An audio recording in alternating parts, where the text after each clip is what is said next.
This is the ESPN Prod Pod. What's going on, everybody? You are listening to the ESPN Prod Pod. This is the podcast that goes behind the scenes on the content you love, the people that create it, and everything in between. My name is Jon McLeod. Shout out to my producer, Kiki, who is absolutely amazing at everything that she does. Today, we have a phenomenal guest. This is the gentleman behind the genius plan that ESPN has socially. This guy has some of the most diabolical schemes to get you to the next level. We know for a fact that he got ESPN to the next level socially, and I can't thank him enough. We have my main man, 150 grand, my man Mike Foss. Mike, what's up, baby? Diabolical. I'm a super villain. All right, I'm here. I love it. What's going on? It's all good, man. I'm excited to have you, man, because everybody is a part of the social space, and simply you have done it at the highest level. And it's very rare that we get to talk to people that have done something that literally trillions of people are doing around the world, but on several levels. And you do it for a company that is, at the pinnacle. So, Mike, before we get anywhere, before we get into it, can you explain to the listeners what you do exactly for ESPN? I will do my very best. So I am the VP of Digital Production. I oversee a handful of different areas. YouTube is the one that I've been with the longest here. When I got here, launched the YouTube channels that we have. SportsCenter on Snapchat, and also Game Day All Access that exists on Snapchat as well. Our digital live shows, those are usually pre or post game, streamed across 4 platforms: the ESPN app, of course, Facebook, Twitter, and YouTube. We also have ushered in a new era in that space with a show called Debateable that launched last month, which we're super excited about. Podcasts and ESPN Plus studio programming, Stephen A's World, and Sports Nation, all in the portfolio as well. So there you go. It's a mouthful. That is a lot. And the best part about that is I have seen so much of everything that you've just said, and I can only imagine and try to fathom how all of those inner workings of those things are. Now, when we talk about social media, when it first began, and this question came from my producer, my genius producer, Kiki, who always thinks way beyond, way deeper into the universe, but it's true. When you graduated college in 2010, you graduated in communications. When did you decide that this was going to be a career? It's a really good question. I don't think I've still decided yet. I mean, it's been a series of I would say very happy accidents and natural progressions. So I think social media and I would kind of widen the aperture a little bit, because this is true for everyone at this point. Social media has sort of grown into a part of our everyday lives, right? In our personal relationships, in our professional relationships. It's very slowly, you said it at the top, nefariously at times, kind of creeped into our everyday life. And so I think coming out of school, aspirationally, I knew that I wanted to work in media. My dad works at ESPN. My mom is a columnist. So I knew that I wanted to be in that space, and social media was simply a tool that helped me begin on that path. And it's obviously escalated quickly from there and turned into a really amazing career for me. But I don't think there was ever a point over the past 10 or 11 years where it was like social media, that's it. It was always just sort of a piece, an important piece, a guiding piece, but it was always just something that kind of came with all of the other aspects of my personal media journey. And I think that's true for a lot of companies, ESPN as well. So, Mike, having to manage ESPN personally and at a multi-million billion-dollar level are two different things. When you first got to ESPN and you think about how you wanted to impact it, how did you become one of the most important people when it came to building ESPN's social brand? How did you become one of those most important people? I was really fortunate because there was already a very very strong foundation that was laid by Katie Daly, who is the VP of social media. Um, Katie and her team, um, pioneered the strategy at ESPN. I came in several years after they began to ramp up. So I caught them on the ascension. It was very fortunate for me, and I think a through line for basically every stop at my career is I've had a lot of really good people around me that knew what they were doing and that I could trust.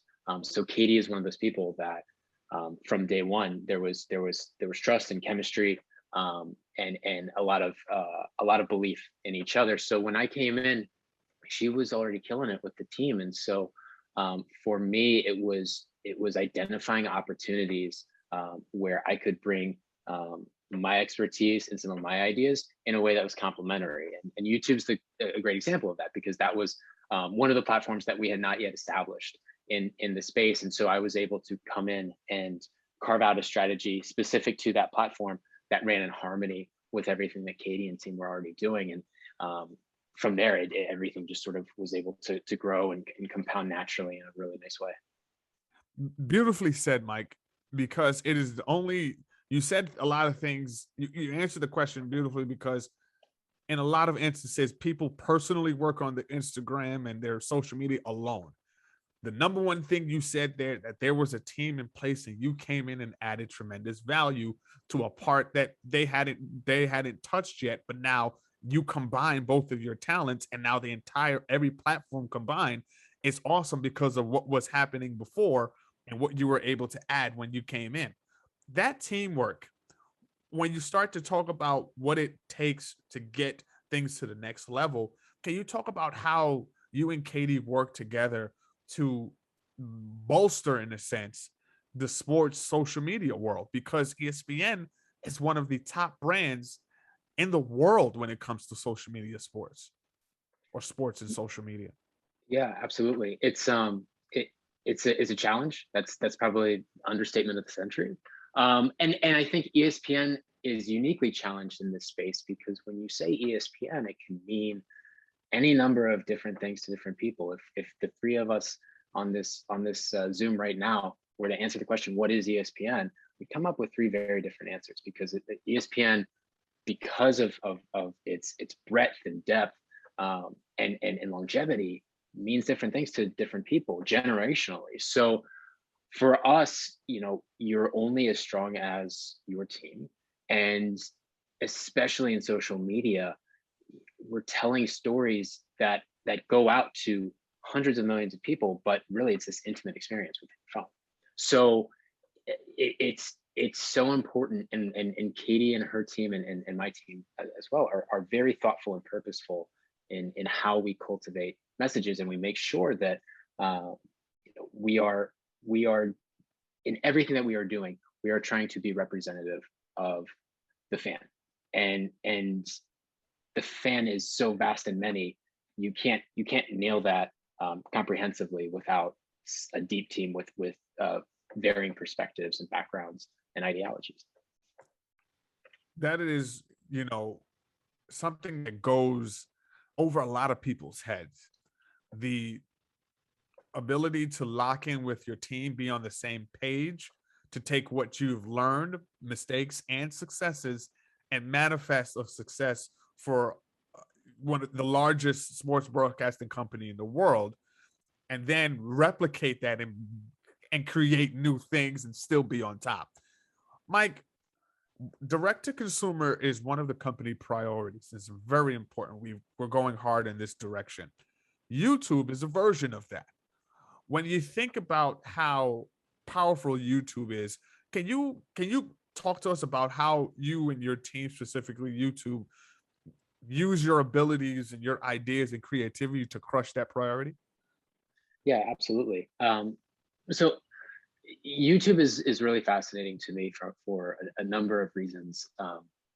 In terms of just pure reach, it's the second largest platform on social media and digital. There's over 2 billion people actively using YouTube in a given month, right? Wow. So the opportunity to reach people there is immense.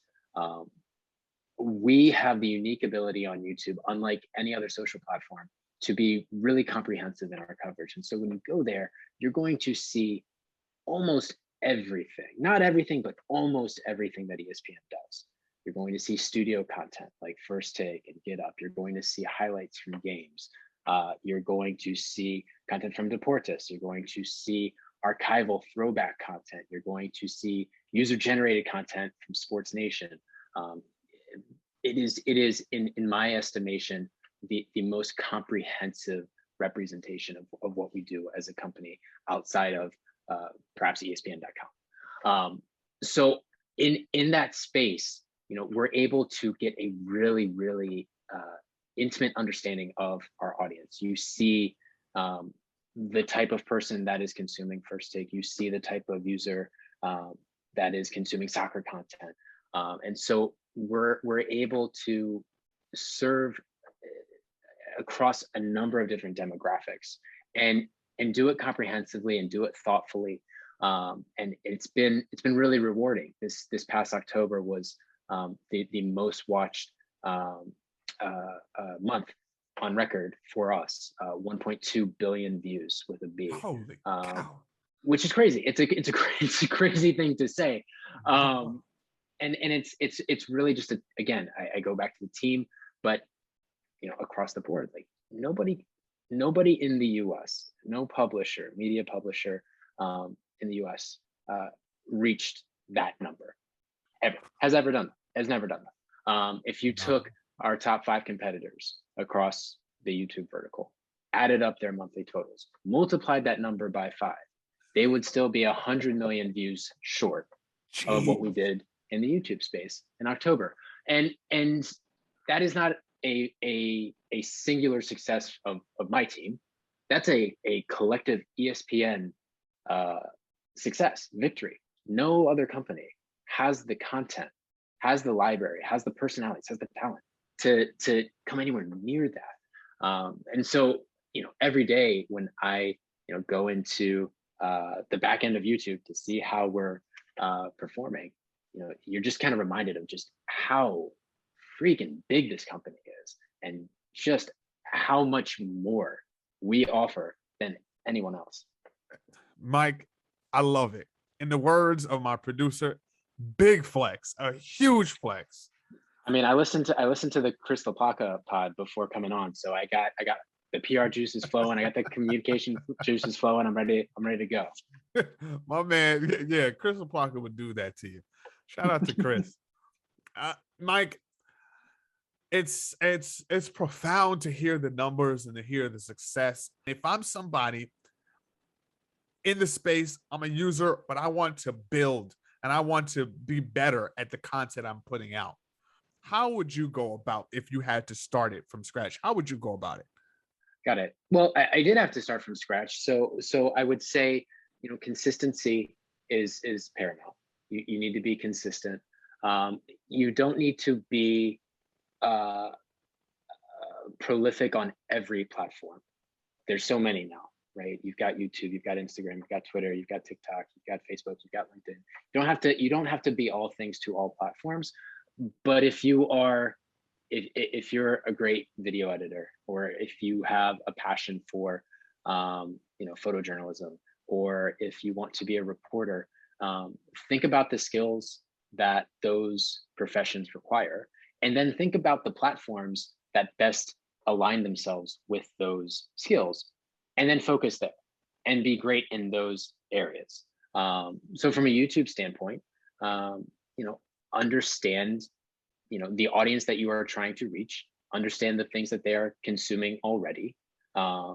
Chances are, if you are interested in reaching a specific audience, you have tastes or similarities with them. So think about the things that you're consuming and why, and the style and the quality, and don't ape that, but use that as a building block, and cultivate your presence to reflect that. And then over the course of time, you're going to iterate and evolve, right? No one stays static, everyone grows.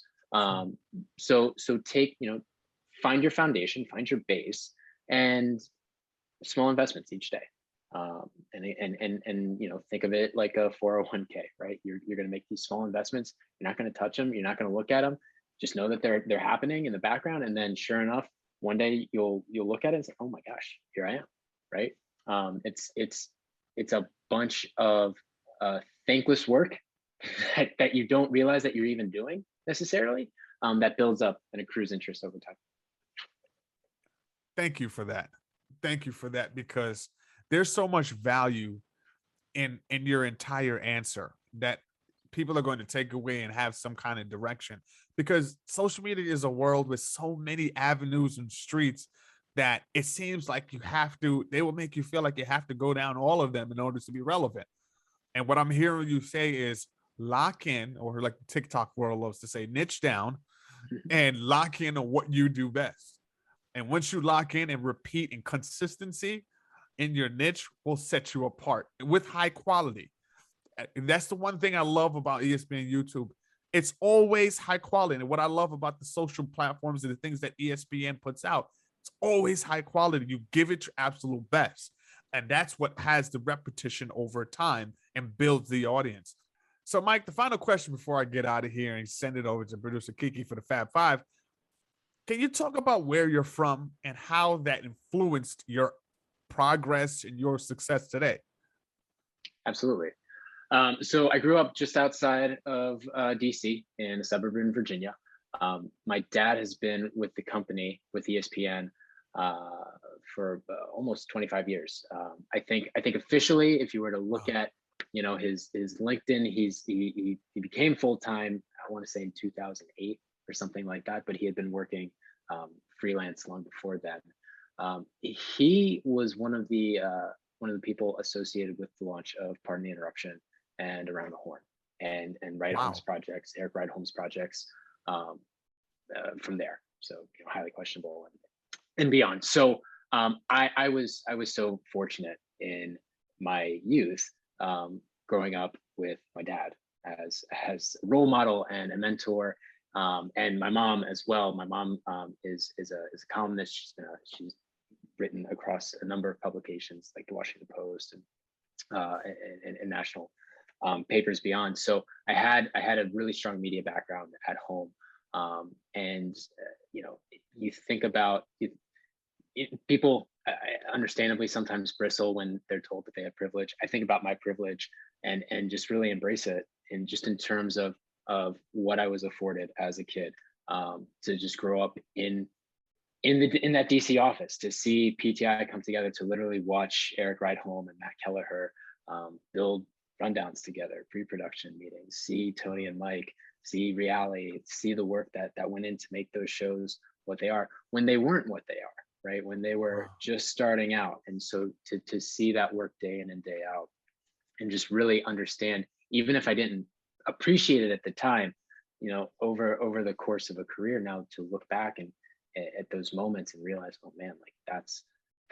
sort of shaped a lot of things that I didn't realize that were getting shaped. So my childhood was very unique. It was very privileged. I was very, very fortunate, and to see how it's built from there.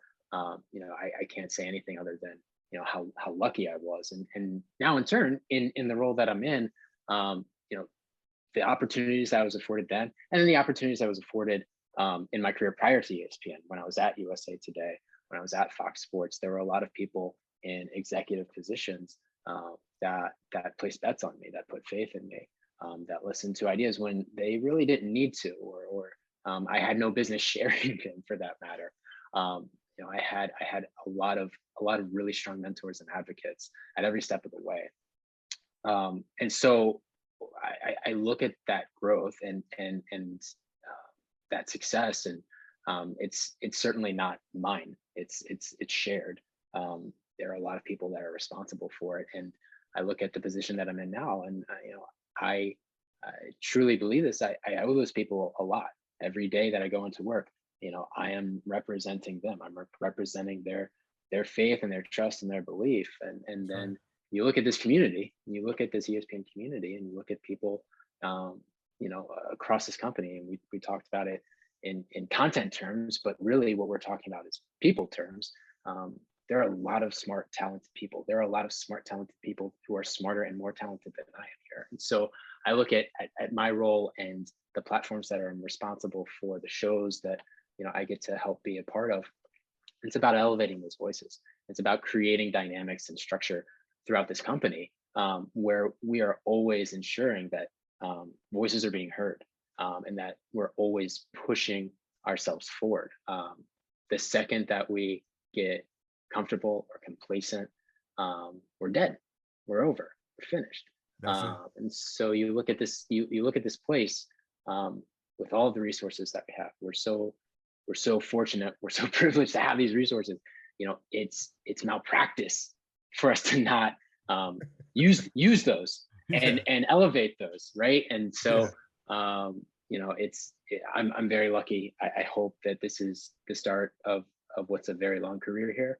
And my hope, really, my goal singularly, is that I can take all of the great things that I've been afforded and give those back to others. Now it's time for the Fab Five. So first, what is your favorite animated character? Like, if you had to choose one. Oh my gosh. So my son, Levon, is watching like every Marvel, DC, he's watching everything. So I thought I knew this answer, and then he started watching this stuff, and I had to like reevaluate everything. But I want to keep it short. I'm gonna go. I'm passionate, Kiki. You've hit a nerve. I think it's Daredevil. I'm gonna say my favorite character is Daredevil. Yeah. Next question is, what song do you begrudgingly admit gets stuck in your head? Oh man, begrudgingly admit. I mean, again, I'll throw my kids up as the human meat shield for this one. It's two songs. So it's the Baby Shark song, and it's this YouTuber, this guy named Blippi, and his song, the Excavator Song. And let me tell you, man, it's a jam. The Excavator Song is a jam. I've heard it many times, and I don't listen to it for that sole purpose that it gets stuck in my head. And I'm like in the grocery store, and I'm walking down the aisles, and next thing you know, I'm singing and dancing. I'm singing it right now. Blippi. John does it. Yeah, I was singing it while I was answering all of John's questions the entire time, just in the back of my head. Just I'm not gonna do it now. I'm gonna scare people. Okay, so I know it's hard to just pick one, but we all have a favorite. What do you say is your favorite social media platform?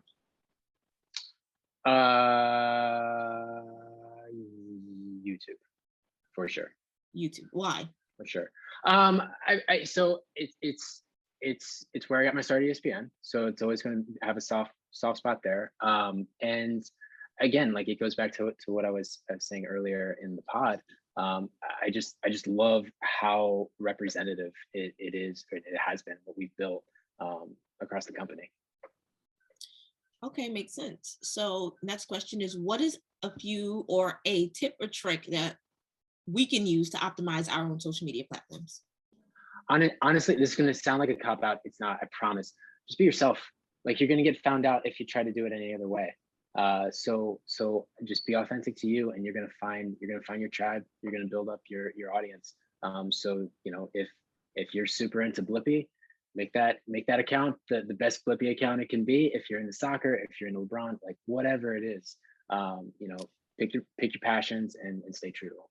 Well, you survived. That's the end of the Fab Five questions. Thank you for playing. Well, thank you so much, Mike, for being a part of the ESPN Prod Pod. For my amazing producer, Kiki, appreciate all of you. Make sure you go find the podcast wherever you find your podcast. Thanks. Thanks for tuning in, and make sure you like, comment, share, and subscribe to ESPN PR on YouTube. And you can find the ESPN Prod Pod wherever you find your podcasts.